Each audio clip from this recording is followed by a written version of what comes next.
આગળ વાત મોરબીની કે જ્યાં કચ્છ રેન્જ આઈજીની ટીમે ગુંટુ ગામે એક ઓફિસમાં દરોડા પાડી જુગાર રમતા કોંગ્રેસ આપના આગેવાનો સહિત 4 લોકોને ઝડપી પાડ્યા છે. ગુંટુ ગામની સીમમાં આવેલી રાધે કોલ એન્ટરપ્રાઇઝની ઓફિસમાં માહિતીને આધારે દરોડા પાડવામાં આવ્યા.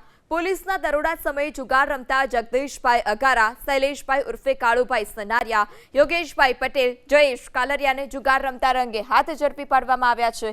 પોલીસે સ્થળ પરથી 1,85,300 રૂપિયાની રોકડ, 14,000ની કિંમતના મોબાઈલ ફોન, 3.5 લાખના વાહનો મળી કુલ 5,24,000નો મુદ્દામાલ જપ્ત કર્યો.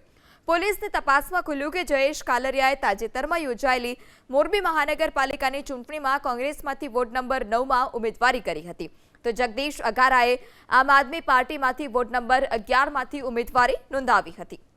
14,000ની કિંમતના મોબાઈલ ફોન, 3.5 લાખના વાહનો મળી કુલ 5,24,000નો મુદ્દામાલ જપ્ત કર્યો.